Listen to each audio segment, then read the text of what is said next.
Supernova എന്ന് വിളിക്കുന്നത് ഒരു വലിയ നക്ഷത്രത്തിന്റെ ജീവിതത്തിലെ അവസാന ഘട്ടത്തിലുണ്ടാകുന്ന അതിശക്തമായ പൊട്ടിത്തെറിയാണ്.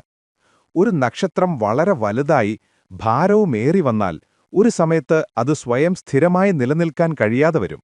അപ്പോൾ അത് അകത്തേക്ക് ചുരുങ്ങി ഒടുവിൽ ഒരു അതിശയകരമായ എക്സ്പ്ലോഷൻ ഉണ്ടാക്കും. അതാണ് സൂപ്പർനോവ. ഇതൊരു സാധാരണ പൊട്ടിത്തെറിയല്ല. ബ്രഹ്മാണ്ഡത്തിൽ സംഭവിക്കുന്ന ഏറ്റവും ശക്തമായ എക്സ്പ്ലോഷൻസിൽ ഒന്നാണിത്.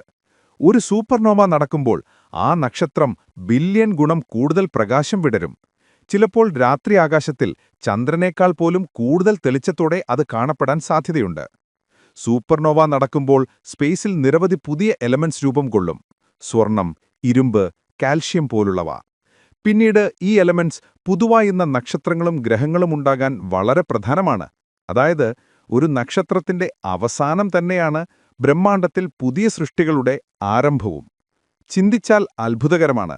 ഒരു നക്ഷത്രം അവസാനിക്കുമ്പോഴാണ് പുതിയ ലോകങ്ങൾക്ക് ജന്മം കിട്ടുന്നത്. എല്ലാവരും ഈ ചാനൽ സബ്സ്ക്രൈബ്